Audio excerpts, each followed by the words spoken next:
Olá, pessoal, bom dia para vocês. Inaugurando um mês novinho em folha, né? Faltam hoje exatamente 3 meses para acabar este 2025 e começar definitivamente o 2026 que todo mundo está esperando, né? Hoje é dia 1º de outubro de 2025, são 7 horas da manhã e nós estamos começando agora o seu Desperta. Hoje vai ser um dia muito importante para o Brasil, porque tanto na Câmara quanto no Supremo há dois temas muito caros à opinião pública brasileira, entrando em discussão em caráter definitivo. Na Câmara dos Deputados, o projeto que institui a isenção de imposto de renda para quem ganha até 5 salários mínimos. E no bojo dessa luta que vem sendo travada já desde o fim do ano passado, há uma intenção não declarada por ninguém de livrar os mais ricos de fazer a compensação do que vai deixar de ser arrecadado. Ou seja, há uma grande parcela do Congresso Nacional tentando fazer com que o caráter de justiça fiscal estabelecido pelo ministro Fernando Haddad não seja considerado no momento de estabelecer quem é que vai pagar a conta dessa isenção, né? O Centrão, por exemplo, tutelado por Mota e por Arthur Lira, tenta várias formas de isentar os mais ricos da cobrança desse imposto de renda. Parece que rico pagar imposto no Brasil é pecado, né? E vai machucar alguém, porque não é possível tanta piedade por quem tem tanto e contribui tão pouco, né? Com o grande condomínio chamado Estado brasileiro. O Centrão tem lá vários parlamentares apresentando emendas, são mais de 50 emendas ao projeto, que pode ser desfigurado hoje quando o plenário da Câmara colocar o tema em votação. Então não é só o benefício para 20 milhões de brasileiros, a isenção do imposto de renda. Tem também esse caráter de justiça tributária, de justiça fiscal, que precisa ser considerado, mas parece que o Congresso Nacional definitivamente não está ainda pronto para entender que quem contribui, que quem ganha mais tem que contribuir com mais, que o imposto tem um caráter distributivo e é inerente à cobrança do imposto essa questão da justiça tributária, né? Lá no Supremo Tribunal Federal, uma outra pauta importante, vai ser a primeira grande pauta do ministro Fachin, entra em discussão hoje no plenário do Supremo Tribunal Federal a chamada uberização, ou seja, se deve ou não haver vínculos entre as plataformas, os aplicativos que conectam clientes com entregadores, motociclistas e motoristas de táxi, né? A Procuradoria-Geral da República já antecipou que é contra, a posição dela já é conhecida, ela é contra o estabelecimento desse tipo de vínculo, né?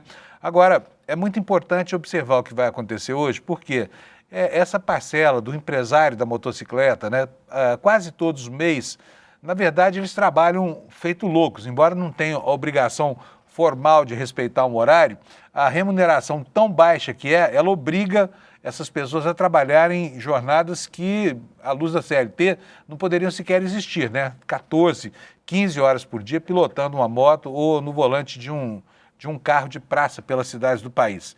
Então, esses dois temas são os temas de hoje, são temas que têm muitas implicações correlatas, tá bom? E nós vamos tratar deles aqui com bastante profundidade durante o nosso jornal de hoje. Mas antes de começar a falar de política, vamos dar um refrigério aqui na mente, vamos falar um pouquinho de esportes, vamos? O Alex está aí. Oi, Alex, bom dia, tudo bem? Bom dia, Panunzio, bom dia, comunidade. Já recuperado? Duplo. Oi?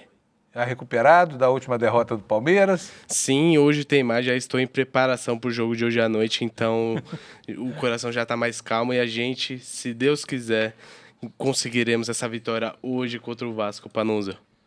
E se Deus não quiser, Alex? Aí lascou, acho que vai vir um empate ou uma derrota, né? Então agora vamos para a opinião abalizada do Data Alex Sedlex, o nosso instituto de pesquisa que só tem um entrevistado na sua amostra, que é o próprio Alex, né, com margem de erro de 50% e confiabilidade zero. Mas vai lá, essa confiabilidade zero também não é assim, porque o Alex tem acertado todas as previsões até agora, tá? Eu sou a mãe de Iná do ICL. Exatamente. Então, Panos, eu acho que vai ser um jogo parelho ali, porque o Vasco tá jogando bem, mas eu creio que o Palmeiras vai sair vitorioso. 1-0, o gol do Vitor Roque, que gosta de fazer muitos gols. Eu acho que vai ser nosso atacante pro ano que vem, em 2026, na Copa do Mundo. 1 a 0 Vitor Roque. Quer falar também o tempo em que vai acontecer, não? Eu acho que vai ser ali no primeiro tempo, uns 30 minutos do primeiro tempo, após uma pressão do Palmeiras ali, vai sair esse gol e depois o Vasco vai tentar uma graça ou outra, porém não vai acontecer muito. Eu vou torcer por isso. Tomara que aconteça o que eu tô pensando. Vou fazer o seguinte, eu vou tirar esse trecho do programa, amanhã nós vamos repetir aqui, porque até agora o DataLex, SEDLex, tem acertado 100% das previsões. Se ele acertar essa, então, aí a gente vai elevá-lo à condição de oráculo de Delfos. Sim. Aquele que sabe tudo, e tudo diz, tudo revela. Sim. Bom, vamos falar do restante, porque hoje, quando eu cheguei aqui, o Alex estava com a tabela, aí essa aí que está na tela, está vendo, cheia de jogos aí. Conta para nós o que é isso tudo aí, Alex. Então, Panunzio, a 26ª rodada começou ontem. Eu mesmo fui pego de surpresa, porque eu não sabia que tinha jogo ontem. Tanto que eu tinha colocado no desperto de ontem, porém, teve esse jogo, foi um jogo bem apático, um 0-0 ali. Tanto que o Atlético Mineiro acertou apenas uma vez o gol do Juventude. E nisso foi esse placar, empate aí para abrir essa 26ª rodada. E hoje teremos os jogos entre Mirassol e Red Bull Bragantino, Palmeiras e Vasco, Sport e Fluminense, Internacional e Corinthians, Botafogo e Bahia, e para finalizar teremos Santos e Grêmio na Vila. Eu acho que o Grêmio pode ser que ganhe esse jogo, lembrando que o Grêmio não ganha lá há 6 anos, Panuso, então seria tirar esse retrospecto negativo que tem nesses últimos tempos, Panuso. Então vamos lá, só para a gente fazer o tira-teima aqui, bota a tabelinha aí de novo. Prontinho. Agora diz para mim o resultado, quem é que vai ganhar o quê, porque amanhã a gente vai conferir aqui no Desperta. Vamos lá. Então, a gente já estava debatendo aqui nos bastidores, eu acho que o Mirassol vai ganhar do Red Bull Bragantino pela campanha, a campanha inacreditável do Mirassol. O Palmeiras acho que ganha do Vasco. O Sport eu creio que ganha do Fluminense por jogar lá na Ilha do Retiro. Ali o jogo entre Internacional e Corinthians acho que vai ser um empate. Botafogo e Bahia é um empate também, porque nenhum dos dois clubes está jogando bem, mesmo o Bahia ganhando do Palmeiras, foi um jogo para empate ali, e eu creio que ali vai ser um jogo para empate ou vitória do Grêmio, Panúcio. Nem sei, eu vou deixar esses dois possíveis resultados aí. Vamos ver amanhã qual foi a taxa de acerto do nosso Instituto de Pesquisa aqui, né? Sim, vamos nessa. DataLex, SEDLex. Beleza, Alex, obrigado, viu? Pessoal, então vamos lá para a meteorologia. Vamos saber como é que vai ser o tempo hoje no Brasil. O mapa já vai aparecer aí na sua tela. Tá aí, olha. Hoje nós temos 3 áreas aqui com alertas de eventos mais severos, né? Essa aqui, tomando praticamente toda a extensão, toda a área do Acre e do Amazonas. O alerta aqui é de chuvas intensas, que são naturais nessa época do ano.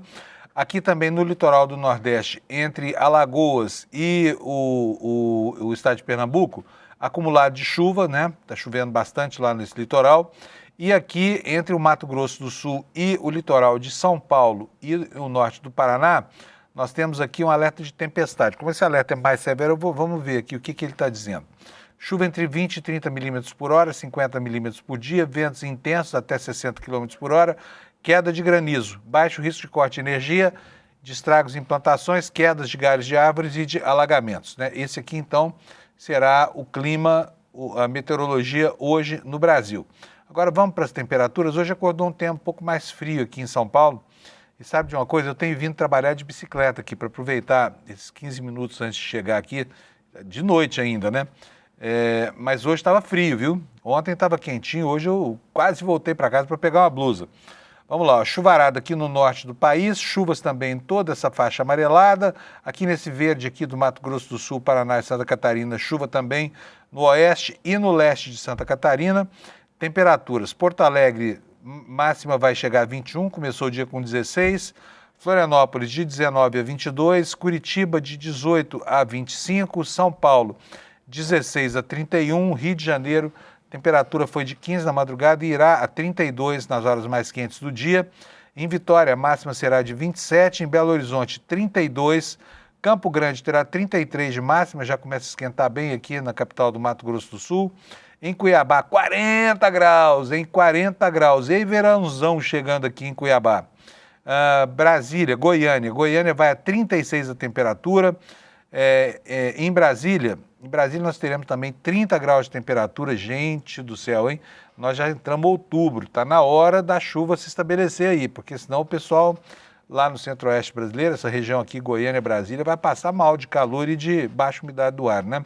Em Palmas, temperatura máxima de 39, Cuiabá eu já falei, né, 40 graus, Em Porto Velho, 34, máxima em Rio Branco de 32, em Manaus de 32 também, 37 em Boa Vista, em Macapá 33, em Belém 34, São Luís do Maranhão 33, Teresina 38 graus, a segunda cidade mais quente do mapa hoje, em Fortaleza 31 graus, nas demais capitais do Nordeste, todo mundo aí entre 27, temos 27 aqui em Maceió, o restante das capitais do Nordeste aí chegando nessa faixa, 27 a 30, Salvador terá 28 graus e Vitória, para finalizar, 27 graus de máxima. Essa é a meteorologia para hoje no Brasil. Vamos agora ver os destaques do jornalismo, né? Começando aqui pela página principal do site do ICL na internet, o portal que você deve conhecer se ainda já não conhece. E a manchete de hoje é essa aqui, olha, Centrão contra a isenção. Lira quer livrar os ricos da taxação. O que a matéria fala? Fala dos estratagemas, né, coordenados por Lira, que abriu a possibilidade de alteração em plenário com a apresentação de destaques ao texto do relatório que ele apresentou. Portanto, se esses destaques apresentados pela oposição para tentar livrar os mais ricos do imposto de renda passarem, o país vai ver um fenômeno que reafirma a sua vocação histórica, né, de proteger quem ganha mais. Porque, como eu falei lá na abertura do programa, não é apenas a isenção daqueles que ganham até R$5.000 ou até R$7.000, como está no projeto do Arthur Lira. É também estabelecer um mínimo de justiça tributária para que quem tem mais pague alguma coisa de imposto de renda. Porque os maiores salários do Brasil são pagos via pessoa jurídica e não tem praticamente nada de pagamento de imposto de renda. É muito menor a alíquota incidente sobre isso, né? E nos dividendos, aí que é menor mesmo, quase não existe imposto nenhum. Mas o Centrão está lá se movimentando em Brasília para tentar, de qualquer maneira, livrar os ricos e opressores, né, da cobrança desse imposto. Daqui a pouquinho a gente vê o que nos conta aqui o Kleber Lourenço nessa matéria que ele fez, tá bom? E aqui mais uma informação relativa ao mesmo assunto, uma segunda manchete, dá conta de que o agro está tentando desfigurar a isenção do imposto de renda, apresentando jabutis e vários mecanismos de blindagem para os ricos, que daqui a pouquinho a gente vai ver, tá bom? Um alerta do governo, tema dessa manchete pequenininha aqui embaixo, olha que eu vou aumentar para que você possa ler. Olha aqui, ó, o governo está... Opa, não marcou. Vamos ver se eu consigo aqui, ó. O governo alerta para que a isenção do IR não avance sem a taxação dos mais ricos, né? Que é importante este detalhe, que não é um detalhe, que está no fulcro do projeto também, que é começar a fazer com que no Brasil haja um pingo de equidade fiscal. E vamos continuar aqui nas manchetes. Olha, essa crise do metanol. Há como identificar se uma bebida é falsificada ou foi adulterada? É a pergunta que faz aqui o portal do ICL. E o número de mortes subiu para 5, né, com ingestão de metanol aqui em São Paulo.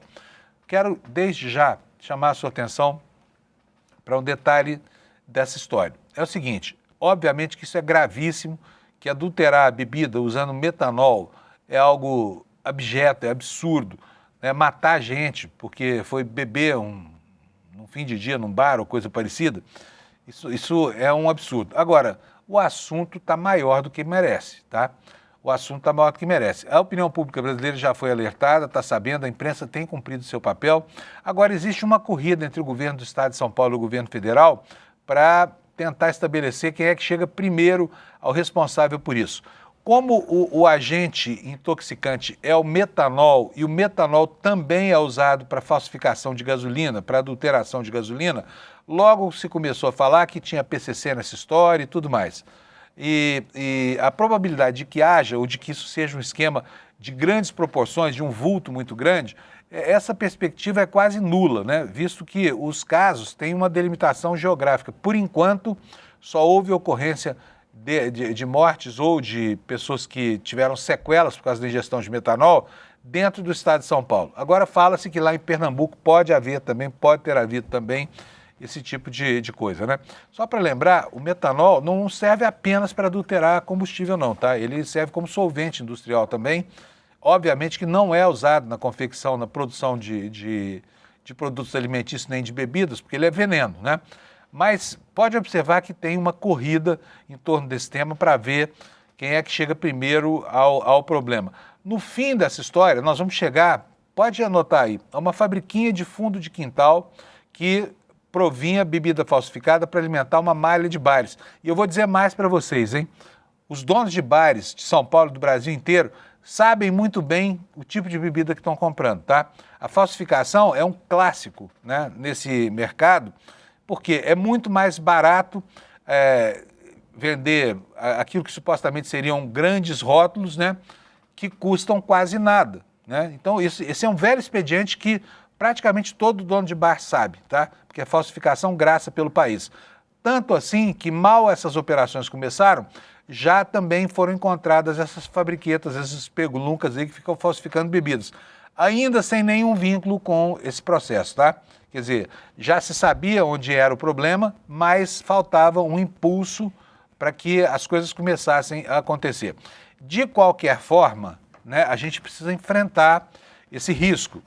E esse risco recomenda que a gente não peça bebidas destiladas em bares e restaurantes até esclarecer de onde é que parte essa contaminação, até que a fonte de contaminação das bebidas seja encontrada e que seja neutralizada, né? Que é o que tem que acontecer agora. Então, quando você for a um bar, um restaurante, for a uma balada, não peça drinks, tá? Não peça bebidas destiladas sem ver as garrafas, tá? Tome bebidas engarrafadas por companhias confiáveis, tá? Tome vinho, tome cerveja na lata e você não estará sujeita a esse tipo de risco, tá? Por enquanto, esquece a caipivódica, esquece a caipirinha e lembre-se, só bebidas caras são falsificadas. Ninguém falsifica cachaça, tá? Por quê? Porque a cachaça é barata. Então, não tome bebidas destiladas por enquanto, até a gente saber de onde é que vem isso aí. Enquanto o governo federal e o governo estadual continuam se digladiando aí para estabelecer quem é que vai desvendar o mistério desse crime bárbaro que está acontecendo, tá? Aqui nas manchetes secundárias, nós temos aqui, olha, várias manchetes sobre política hoje no nosso site aqui no ICL. Essa aqui diz o seguinte, olha, Lula fala em rusgas, mas elogia o Congresso após vetar as mudanças na lei da ficha limpa. Vetos do Lula vão fazer com que políticos efetivamente continuem ficando 2 eleições sem disputar, impedidos de disputar, porque estão em curso na lei da ficha limpa, né? Caso caia a contagem de prazo e ela passe a valer a partir da diplomação do parlamentar, ele vai ficar só uma eleição sem disputar, né? E fez muito bem o Lula de vetar, porque é um absurdo que gente que se comporta mal com o voto do eleitor tenha o privilégio de continuar disputando eleições, né? Gente, inacreditável. Tá vendo essa senhora aqui? Olha só, ela é vereadora de uma cidade lá no Amazonas. Vocês não imaginam a bobagem que essa senhora falou. Eu vou até pedir para o Alex para a gente antecipar a exibição, porque me caiu o queixo a hora que eu vi isso de manhã. Como é que pode, no pleno século XXI? Alex, roda para nós, por favor, aí o vídeo dessa senhora. Eu digo com toda sinceridade, eu aprovo, eu sou a favor da violência contra a mulher. Sim, quando o homem bate na mulher, eu aprovo. Mas eu também sou contra, como mulher. A mulher também tem mulher que merece apanhar. Tem sim. Sabe por quê? Às vezes eu já presenciei casos que a mulher se bate ela mesma para condenar o homem. Eu já presenciei. E o vereador Pedro Paes aqui, ele veio nesta tribuna, vereador, o senhor não ofendeu a vereadora Jéssica. O senhor apenas levantou seu modo de falar, todo mundo tem um modo de falar. E ela simplesmente, se coloca na lei contra a violência contra a mulher. Gente, não é um absurdo, ouviu? Da boca de uma mulher, uma política, né? Essa senhora é vereadora lá no Amazonas, o nome dela é Betinha, tá? Ela é do município de Borba, no interior do Amazonas, tá? Depois se arrependeu do que disse, porque a repercussão foi péssima, né? Isso caiu na internet, viralizou. Enfim, a dona Betinha quebrou a cara, disse, eu não queria dizer bem. Como todo mundo que se vê em má situação faz, né? Mas uma lástima uma declaração como essa. Imagina como é que isso repercute na cabeça dos machões aí que acham que tem o direito mesmo de defender a sua honra, sua dignidade, espancando mulheres, né? Então, vereadora Betinha, péssima fala da senhora, coisa horrorosa. E depois desse absurdo, a gente vai continuar vendo aqui as últimas manchetes aqui na página do ICL, né? Gente, olha, vocês gostariam de comer carne moída com plástico? Pois é, está sendo servido para alunos das escolas de São Paulo, tá? E você gostaria de almoçar às 8h45 da manhã? Eu tem dia que saio daqui morrendo de fome, mas aí é a hora de comer o velho pão na chapa. Não é a hora de comer bifinho, arroz, feijão e fritas, né? Mas é o que está acontecendo aqui na educação no estado de São Paulo, tá? Escolas com plásticos, com carne moída com plástico, caixa d'água suja e também um almoço bem precoce às 8h45 da manhã. Imagino que o jantar deva ser servido aí pelas 11h30 da manhã, né? E aí o pessoal passa o resto do dia passando fome, tá? Vamos lá, então. Vamos começar aqui detalhando as notícias, né? A primeira coisa, a primeira matéria, obviamente, que nós vamos tratar é essa matéria aqui, que fala sobre o projeto que vai pautar esse governo, projeto que não tem como não ser aprovado, mas cujas nuances podem acabar fazendo com que a conta seja enviada para a pessoa errada pagar, tá? E o que diz o projeto, o substitutivo apresentado pelo Arthur Lira? Ele prevê a isenção de imposto de renda para quem ganha até R$ 7.350. Essa isenção vai custar uma baba, né? Vai custar 20 bilhões, esse dinheiro tem que sair de algum lugar. A proposta do ministro Haddad previa a tributação de pessoas que ganham acima de 600 mil por mês, e quanto maior a renda, até chegar em R$ 1.200.000, a aplicação gradual de um percentual que chegaria até 10%. Nós estamos falando de 10%, é quase um terço, a terça parte daquilo que o trabalhador que tem renda alta, né, acima de 5 salários mínimos, paga obrigatoriamente, compulsoriamente na fonte, tá bom? E o Centrão não quer de jeito nenhum que os mais ricos paguem essa conta. Rico não pode pagar imposto no Brasil, é um absurdo. Que história é essa, cobrar de rico? Não, imposto é para pobre, para quem tem carteirinha de trabalho assinada, acorda às 5h30, 6 da manhã para trabalhar, pega ônibus e aí no fim do mês desconta quase um terço do salário a título de cobrança de imposto de renda. Isso pode, mas cobrar de rico não pode. Vou ler aqui para vocês a matéria que o Kleber Lourenço deixou para nós no site do ICL. Ela diz o seguinte: o projeto de lei que amplia a faixa de isenção do imposto de renda até 5 mil foi concebido com uma premissa clara: ampliar o alívio para as camadas de baixa e média renda e, em contrapartida, fazer os mais ricos contribuírem mais, por meio de uma tributação mínima sobre a faixa mais elevada de rendimentos. Essa lógica buscava equilibrar a arrecadação e, ao mesmo tempo, reforçar a ideia de justiça tributária, um dos compromissos centrais do governo. O relator do projeto, o deputado Arthur Lira, do PP de Alagoas, faz, no entanto, um jogo duplo. Durante uma reunião com integrantes da Frente Parlamentar do Agronegócio, ele disse o seguinte: ninguém vai se posicionar contra a isenção, nenhum deputado vai votar contra, como parece óbvio, porque não terão coragem. Mas deixou aberto um caminho para que a taxação dos ricos seja alterada pelos deputados, repassando a compensação depois para cortes nas áreas sociais do governo. Ou seja, o cara deixa de pagar imposto por um lado e perde benefícios sociais por outro, né? Fazendo retornar ao mesmo destinatário do benefício, né, o ônus por mantê-lo, né? Vamos lá, olha, há dúvidas quanto à compensação que deve ser discutida no plenário, disse o Arthur Lira. Ou seja, não vamos falar aqui ainda, estou prevendo aqui que vai ser como o governo quer, mas lá no plenário vocês mudam, tá bom? Diz aqui o Kleber Lourenço na reportagem no nosso site: até agora já foram apresentadas mais de 50 emendas ao texto original, revelando a intensidade da disputa política em torno da matéria. O projeto está previsto para ser votado no plenário da Câmara hoje, no dia 1º, hoje, em meio a uma forte pressão do Centrão para que seja aprovado sem a taxação dos ricos como medida compensatória. A ofensiva mira diretamente a contrapartida pensada pelo Ministério da Fazenda e abre espaço para alternativas que distorcem ou reduzem o objetivo inicial do governo, esse de estabelecer um mínimo de justiça tributária no Brasil, né? Quem são os autores dos destaques e o que eles preveem? Diego Garcia, ele quer cobrar das bets, né? Embora a ideia não pareça ruim, porque afinal de contas as bets são um câncer aí, né, que está maltratando o nosso tecido social, isso é feito só com o objetivo de isentar essa parcela mais privilegiada da população.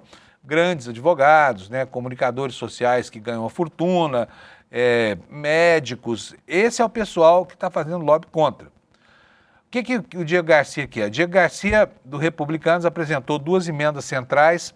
A primeira emenda, de número 20, elimina a tributação mínima sobre rendimentos anuais acima de 50 mil e cria no lugar dela a tal CID-BET. CID é aquela contribuição com a qual o brasileiro já convive, né, porque ela incide sobre várias coisas.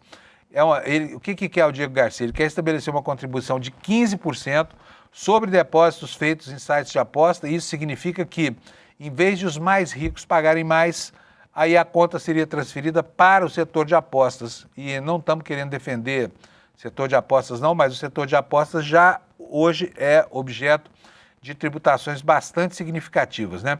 A medida, segundo o Kleber Lourenço, tende a onerar ainda mais os apostadores e os operadores das bets e, segundo especialistas, pode até estimular a migração para plataformas ilegais que escapam da fiscalização, reduzindo a arrecadação real. Então, você bota a aposta, fica cara demais, o sujeito passa a não ver vantagem, né, naquilo que eventualmente venha a ganhar. Na verdade, não ganha nada, sempre perde, mas na ilusão dele está lá. O prêmio fica muito caro, né? O prêmio que é incidental fica muito caro. E aí ele acaba indo para cassinos que não tem regulamentação nenhuma no Brasil. Bom, a segunda iniciativa do Diego Garcia é a emenda de número 22 e ela propõe o fim da retenção mensal do imposto sobre lucros e dividendos. Por quê? Olha só, esse mecanismo existe para antecipar uma parte da arrecadação e para reduzir a sonegação fiscal, garantindo que contribuintes de renda mais alta paguem ao longo do ano, em vez de concentrar tudo num único dia do ano, que é o dia do vencimento do imposto de renda pessoa física, né?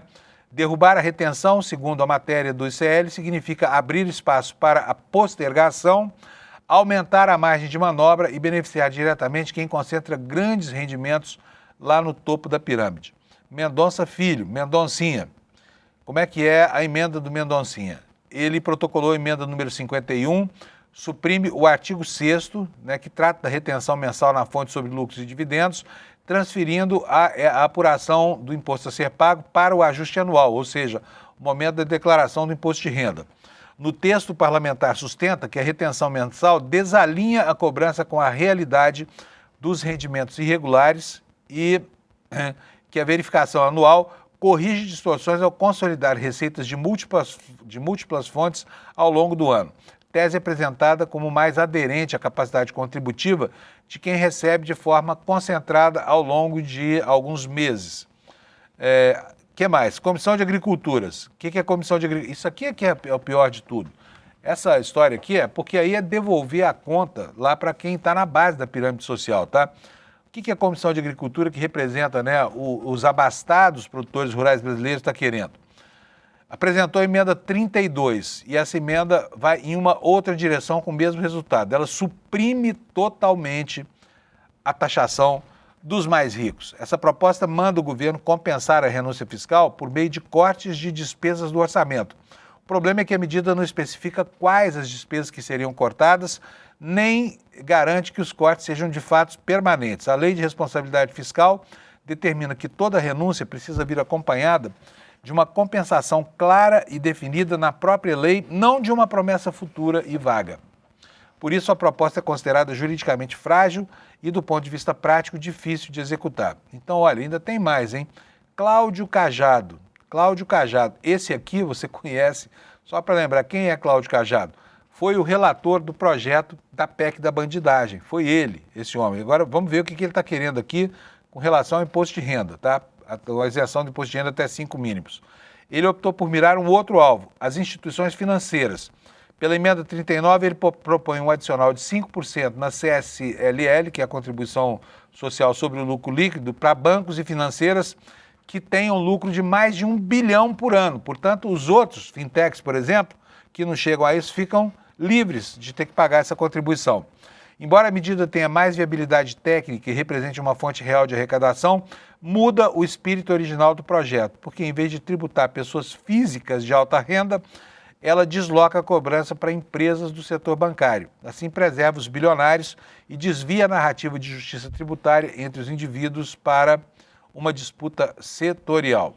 E aqui, para arrematar a sua reportagem, o Kleber está nos dizendo que essas emendas mostram claramente que é um movimento organizado dentro do Congresso para blindar os ricos da taxação. Propostas de Diego Garcia Mendonça Filho atacam diretamente o mecanismo de retenção mensal, peça-chave para diminuir a sonegação, e os demais simplesmente retiram, né, o caráter de justiça fiscal, isentando os mais ricos de pagar essa conta.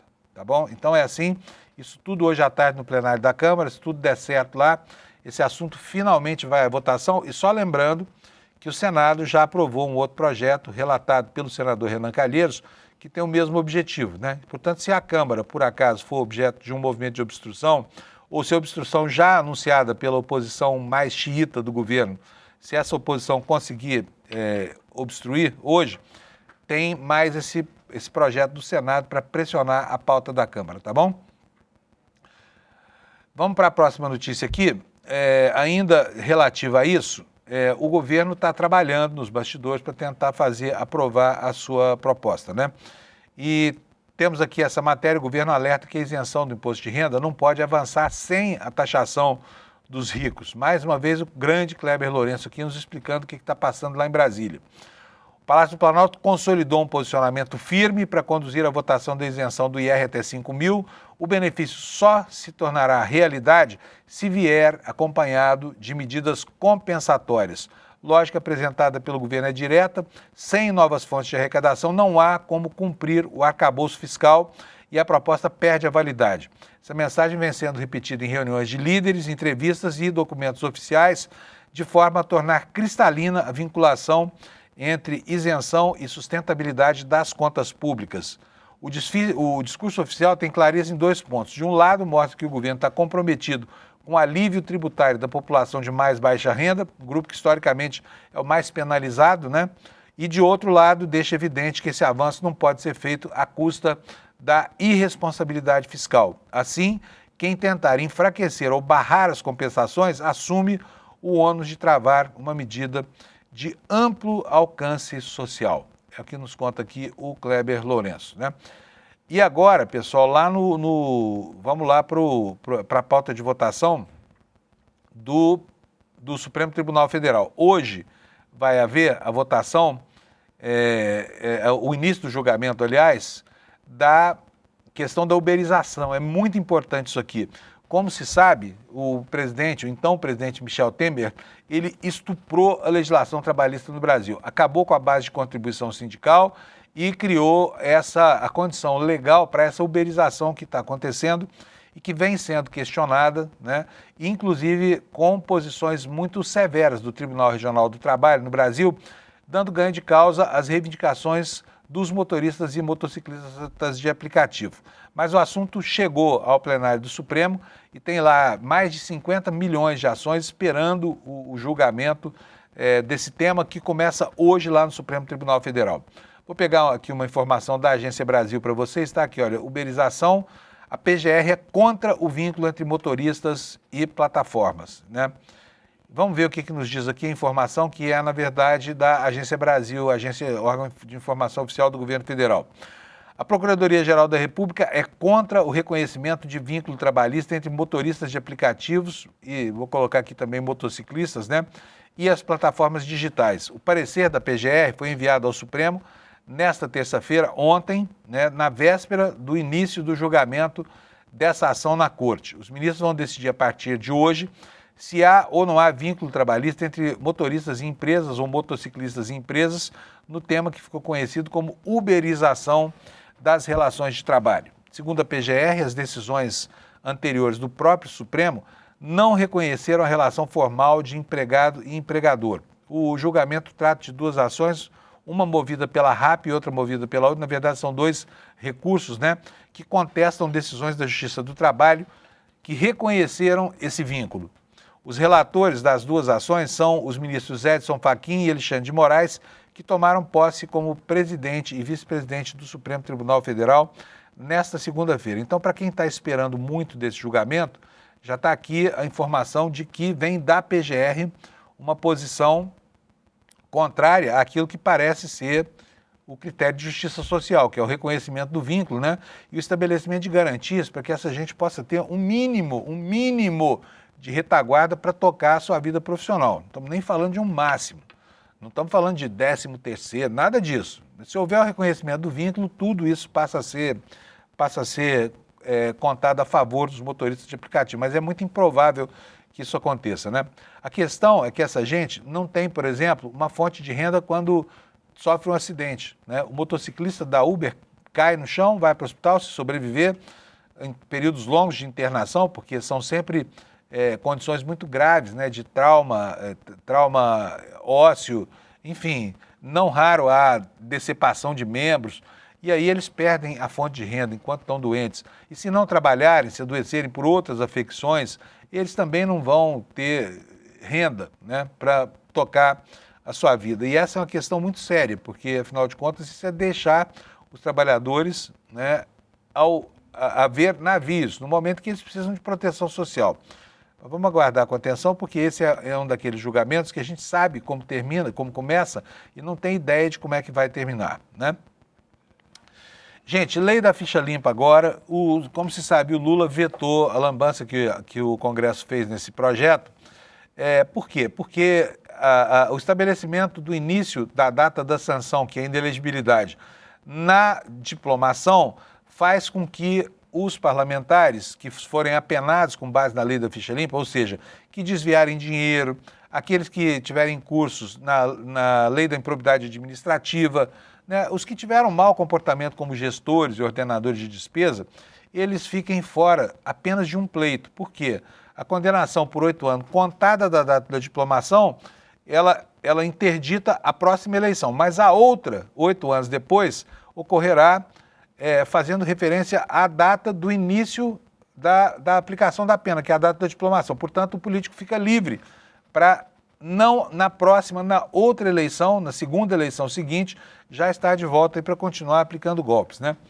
É certo que tem algumas sanções que penalizam demais os políticos, que vão muito além do tempo. Por exemplo, tem um caso lá em Uberaba, o ex-ministro Anderson Adalto foi ministro durante o primeiro governo Lula, passou 2 anos lá no ministério, depois foi prefeito de Uberaba, ele ficou em curso na lei da improbidade administrativa por causa de deslizes de pequena monta. Por exemplo, mandou colocar uma foto dele ele não disse que mandou, mas colocaram a foto dele numa agenda distribuída aos alunos das escolas públicas e ele acabou em curso por isso na lei da improbidade administrativa. E também fez um concurso lá que ele disse que não sabia, mas o concurso acabou sendo um concurso fraudado, né, com cartas marcadas para aprovação de apaniguados de vereadores da cidade, e com isso ele ficou em curso na lei da improbidade administrativa.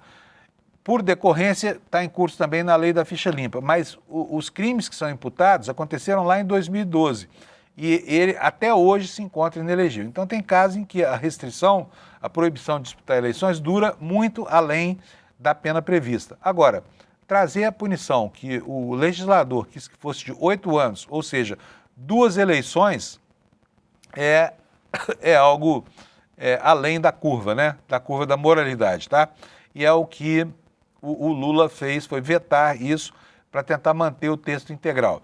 E agora, obviamente, que o Congresso não gostou, porque o Congresso está empenhado nessas campanhas de salvacionismo, né, de autossalvação e de se conceder certos privilégios que nenhum cidadão tem. Mas o Lula vetou e logo depois foi almoçar com os presidentes da Câmara e do Senado, que é o que nos conta aqui a Raquel Lopes da Folha Press. O que diz a matéria dela? Em uma cerimônia na terça-feira ontem no Palácio do Planalto, o presidente Lula elogiou o trabalho do Congresso ao lado do presidente da Câmara, o deputado federal Hugo Mota, do Republicanos. Eu duvido que em algum lugar do mundo um Congresso votou tantos projetos num só tempo e um presidente ter assinado, 5 projetos em meia hora, afirmou Lula. Às vezes a gente tem rusgas, às vezes tem divergências, mas na essência o Congresso aprovou tudo o que precisávamos que fosse votado, disse o Lula, e o Mota, por sua vez, afirmou que o Legislativo é amigo do povo. Super amigo. Só para lembrar aí, 2 semanas atrás, nós estávamos aí nas ruas e o bordão do movimento era Congresso inimigo do povo. Então, o Hugo Mota está querendo dizer que o Congresso é amigo do povo. Na verdade, não tem dito, não tem se provado essa máxima que não é verdadeira, Mas vamos lá. Feita durante a sanção de 5 projetos de lei no Palácio do Planalto, a declaração ocorre um dia depois de o presidente da República, em uma derrota do Congresso, ter vetado parcialmente o projeto que flexibilizava as regras da lei da ficha limpa. Ocorre também dias após Lula ter classificado a PEC da blindagem aprovada na Câmara de equívoco histórico e de vergonha nacional, como de fato é, Na ocasião, Lula agradeceu Gleisi Hoffmann, ministra da Secretaria das Relações Institucionais, que tem trabalhado na relação entre os poderes. O presidente aproveitou a oportunidade para dizer que todas as pautas relevantes para o governo foram aprovadas pelo Congresso. A declaração foi feita durante a sanção de 5 projetos de lei, entre eles o Plano Safra e a lei do PRONAF, que é o Programa Nacional de Fortalecimento da Agricultura Familiar. O presidente esteve ao lado de Hugo Mota, Gleisi Hoffmann, Macaé Evaristo, ministra dos Direitos Humanos, Paulo Teixeira, ministro do Desenvolvimento Agrário e Agricultura Familiar, e Osmar Júnior, que é ministro substituto do Ministério do Desenvolvimento Social. Diz que poucas vezes na história o governo teve uma relação tão exitosa com a Câmara e o Senado como vem acontecendo. Lula disse o seguinte: às vezes a gente tem rusgas, às vezes tem divergências, mas na essência o Congresso aprovou tudo o que precisávamos que fosse votado, Hugo Mota disse que o Congresso, ao votar as pautas de combate às desigualdades, mesmo em meio a tantas divergências, que são base da democracia, demonstra o quanto o Congresso tem sido amigo do povo, O que ele disse?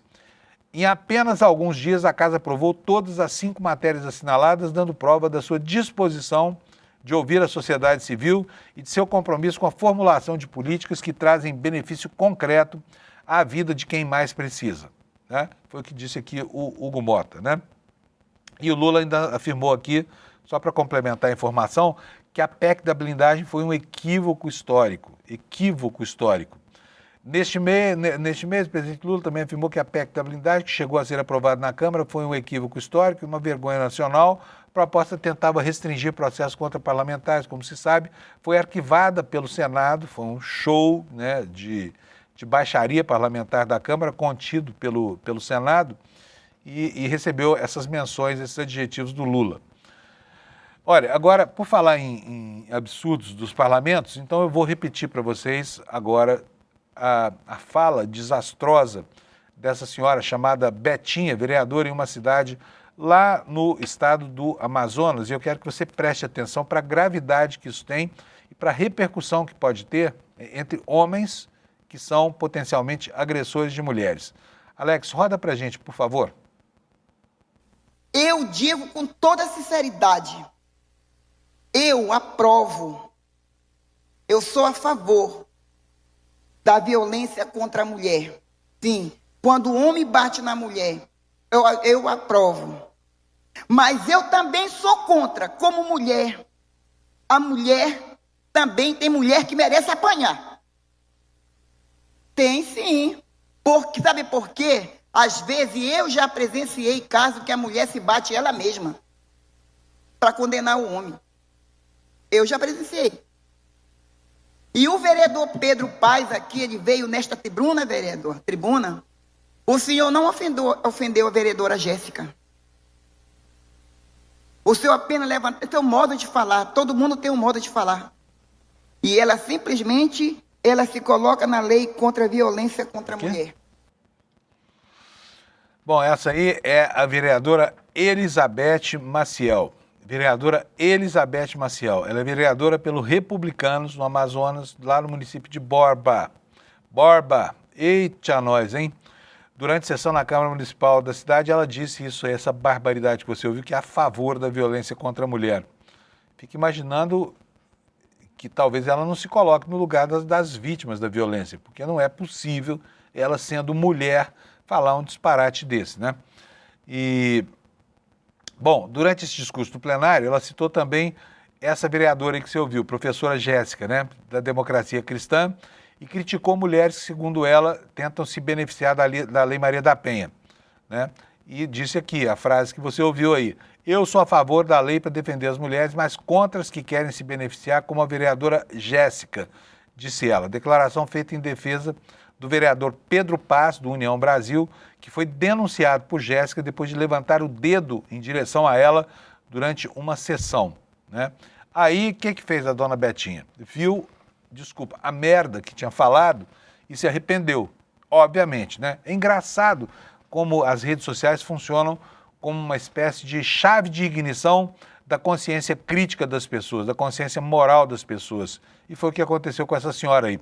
Só depois de ver a bobajada que falou, ganhar a repercussão que ganhou, foi que ela atinou para a gravidade da besteira que tinha falado, né? E aqui a matéria sobre esse assunto nos diz o seguinte: olha, após a repercussão da fala nas redes sociais, Elizabeth Maciel fez um vídeo nessa terça-feira pedindo perdão pelo discurso de ódio que proferiu ontem contra a mulher no plenário da Câmara Municipal. E o que foi que ela disse nesse vídeo? Reconheço que, ao me manifestar em plenário, utilizei uma expressão totalmente inadequada e infeliz, que não corresponde ao que penso nem ao que desejo transmitir. Bom, aí eu quero perguntar para você se alguma vez na sua vida você já falou alguma coisa de maneira tão eloquente que representa o contrário do que você pensa, num evento sério como esse, durante uma sessão numa Câmara de Vereadores, em uma cidade, um município, cujos edis, cujos representantes do povo foram eleitos pelo voto popular, né? Você já falou alguma vez algo em que você descrê? Sabe, essa gente acha que é fácil dizer o seguinte: não, eu disse, mas eu não penso nada disso. Ora, se não pensa nada disso, por que foi que disse então? Por que foi que disse então? Não é verdade? Enfim, está feito aqui o registro dessa situação absurda. E vamos esperar que essa senhora reflita melhor, até porque ela mesma pode ser vítima de violência contra a mulher. Afinal de contas, ela é mulher, né? E se já de cara desacredita a Lei Maria da Penha e diz que acha natural, sabe, acha normal que mulheres, e ainda fala que mulheres vão se auto-infligir para poder ter algum tipo de benefício numa relação tumultuada com o homem, é um absurdo sem pé nem tamanho, né? Sem pé nem cabeça. Gente, quero falar para vocês que lá nos Estados Unidos hoje, o governo vive uma situação muito esquisita. Essa situação decorre do fato de que faltou um acordo lá para aprovar o orçamento e começou um processo chamado shutdown, que é o seguinte: as agências americanas vão parar, né? Começam a parar, já começaram a parar a partir de meia-noite, porque não tendo dinheiro no orçamento, elas não podem trabalhar. Vou mostrar para vocês aqui matéria no New York Times, está na capa do jornal, tá aqui, olha, pequenininha aqui, mas é a principal manchete do jornal. Olha só, desligamento, tá? Que é o que chama lá, shutdown. Entra em vigor durante o dia, sem nenhuma dica de que qualquer um dos lados cederá nessa negociação intrincada entre republicanos e democratas. Lá já aconteceu há algum tempo um shutdown desses aí, que chamam de desligamento, né? De 35 dias. Imagina só toda a máquina pública de um país complexo como os Estados Unidos parar durante 35 dias, né? Vou ler aqui para vocês a matéria que está no New York Times de hoje, para que a gente possa ter uma ideia da gravidade dessa situação. O governo fechou na manhã de quarta, ao meio-dia, em 1h30, a um amargo impasse de gastos entre o presidente. Fecha, né? A matéria traz o verbo no passado aqui, mas o verbo está no tempo errado na tradução, tá? No impasse entre o Congresso e o presidente Trump, né, e os democratas do Congresso, que vai interromper os serviços federais e deixar muitos funcionários federais em licença ou ameaçados de demissão.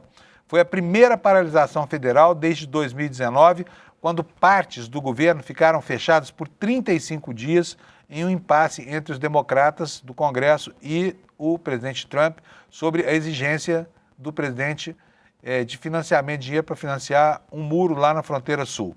Isso lá em 2019, você se lembra dessa história.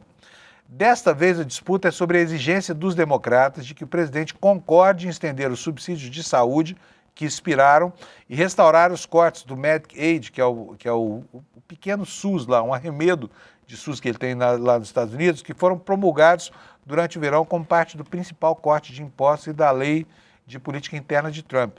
A paralisação tornou-se praticamente inevitável ontem à noite, depois que os democratas do Senado votaram poucas horas antes do prazo final de meia-noite o bloqueio dos planos dos republicanos de manter o fluxo de financiamento federal.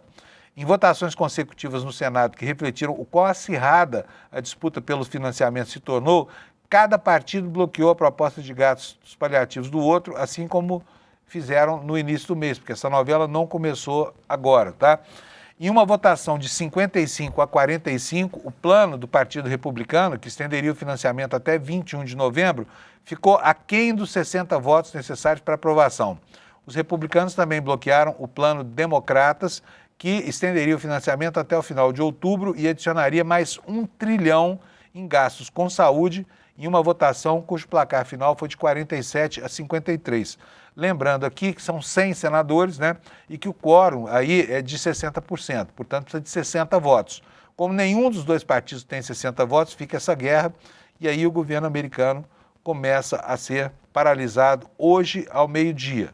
Hoje ao meio-dia é o que vai acontecer. Enquanto isso, voltando aqui ao Brasil, veja só outro absurdo, matéria que está no site do nosso ICL. Nas escolas de São Paulo, veja só o que foi encontrado: plástico na carne moída, caixas d'água imundas, almoço servido na hora do café da manhã, às 8 horas e 45 minutos. Situação, né, que a agência Folha Press está denunciando nessa reportagem do André Fleury Moraes. O que nos diz a reportagem? Uma fiscalização surpresa realizada em escolas públicas de São Paulo por equipes do Tribunal de Contas do Estado, na segunda, né, anteontem, encontrou refeitórios com más condições de uso, alimentos vencidos ou sem condições de consumo e grandes refeições, como o almoço, servidas em horários inadequados, 8 horas da manhã, pouco depois. Imagina, você manda seu filho para a escola, se ele tomou o café da manhã em casa, ele vai ter que almoçar às 8h45 da manhã. Que beleza de escala, né? As diligências ocorreram simultaneamente em 371 escolas da rede pública, 262 municipais e 109 estaduais, localizadas em 265 municípios do interior, litoral e na região metropolitana, além da própria capital do estado. O balanço final indica que, olha só, 28% das unidades vistoriadas, mais de um quarto, né, mais de uma em cada 4, não armazenam corretamente o alimento da merenda e 34,6%, uma em cada 3, tem problemas de controle de temperatura de alimentos refrigerados ou congelados. Em 5,4% das escolas, ou seja, uma escola em cada 20, equipes do TCE, divididos entre os 382 auditores da Corte, encontraram alimentos vencidos. Em 10%, 10,2%, ou uma em cada 10, havia alimentos de origem animal, como carne bovina, sem registro dos órgãos de inspeção. Em Osasco, por exemplo, pacotes vencidos de feijão foram encontrados na escola Mariana von Puttkamer, que é municipal. E o Tribunal de Contas afirma que mais de 80 sacos foram encontrados. A prefeitura, por sua vez, diz que eram 48, tá? Então, veja a qualidade do alimento que está sendo servida nas escolas do estado mais rico da federação, hein? Tanto nos municípios quanto no governo do estado. A gente falou aqui bastante hoje sobre prerrogativas de parlamentares. Por quê? Porque está em discussão no Congresso, né? Por exemplo, o Lula acaba de vetar a lei que provoca uma inelegibilidade em 2 eleições seguidas, porque o Congresso queria diminuir esse período. E agora, olha só que para se conceder o beneplácito de disputar eleições à custa do contribuinte com conforto, né, uma comissão do Congresso está aumentando o fundo eleitoral, não é o fundo partidário, é o fundo que subsidia as eleições para os partidos, tá? Para 4 bilhões e 900 milhões de reais nas eleições de 2026, né? E o relator do orçamento está dizendo que vai deduzir isso esse aumento das emendas parlamentares. Vamos ver o que trata esse assunto aqui. A Comissão de Orçamento do Congresso aprovou nesta terça-feira, ontem, em votação simbólica, que o fundo eleitoral terá pelo menos, e isso aqui vai mudar, hein? Porque sempre muda, pelo menos 4 bilhões e 900 milhões de reais para financiar as eleições de 2026. O requerimento foi apresentado pelo deputado federal Isnaldo Bulhões Júnior, do MDB de Alagoas, que é relator do orçamento em 2026, depois de uma reunião com o colegiado de líderes da comissão, e foi aprovada de forma simbólica por deputados e senadores. Esse valor será reservado na LDO para o ano que vem. Portanto, serão quase 5 bilhões que você vai pagar para os candidatos que disputarão as eleições, hein? O aumento vai ocorrer com base num corte de 1,01 bilhão em despesas discricionárias do governo, como, por exemplo, investimentos e custeio, né? Portanto, medidas de amplo impacto social, e 2,93 bilhões em emendas parlamentares de bancadas estaduais, que são de execução obrigatória pelo governo. Elas se somarão ao 1 bilhão que já estava reservado na LDO. O relator do projeto na comissão, o deputado Gervásio Maia, do PSB da Paraíba, já havia determinado em seu parecer a proibição de que o governo corte valores relativos ao fundo partidário e ao fundo eleitoral, algo que, segundo o parlamentar, também ocorreu em anos anteriores. Ao assumir a presidência da Comissão Mista de Orçamento desse ano, o senador Efraim Filho, do União Brasil da Paraíba, afirmou que a gestão teria como prioridade o equilíbrio fiscal para evitar o sentimento de gastança desenfreada e que isso seria feito também pela via da redução de custos. Quer dizer, farinha pouca, meu pirão primeiro. É o que os deputados sempre fazem quando vem aí um ano eleitoral, né? Agora, pode escrever aí, nós tivemos na eleição passada, a proposta inicial era de 5 bilhões, ficou um pouco menor, a verba foi 4 bilhões, 900 e pouco, e agora esse ano está se repetindo praticamente o número. Mas isso vai mudar, tá? Isso vai mudar, porque não há dinheiro que chegue para suas excelências financiarem as suas eleições. Por último, gente, quero mostrar para vocês que a partir de hoje, você que desconfia do Pix, que acha que o Pix é um meio de pagamento que não tem muita segurança, está aumentando. E olha, é muito pouca gente que acha isso, né? Mas no Brasil ainda tem quem desconfie do Pix, e desconfia por uma recusa a qualquer novidade, qualquer inovação tecnológica. Mas o Pix, a partir de agora, vai ter mais um instrumento para ajudar o consumidor, vai ser um botão de contestação. E aqui tem uma matéria aqui no nosso site, no ICL, para explicar para você como é que vai funcionar esse botão, tá? Então vou ler para você, olha. A ferramenta conhecida como autoatendimento do MED, Mecanismo Especial de Devolução, tem o objetivo de permitir a contestação de uma transação de forma totalmente digital, sem que seja necessária a interação humana. Os usuários poderão acessar esse botão pelo aplicativo da sua instituição financeira. Atualmente, a contestação só pode ser feita através de uma conta originalmente utilizada em fraude. O problema é que os fraudadores normalmente conseguem retirar rapidamente os recursos dessa conta e transferi-los para outras contas. E com isso, quando o cliente faz uma reclamação, a conta já não possui mais recursos para devolução. Com esse botão, no entanto, esse botão não servirá para casos, por exemplo, de erros, tá? E de arrependimento para funcionários. É o que frisaram aqui os responsáveis pela inovação lá no Banco Central.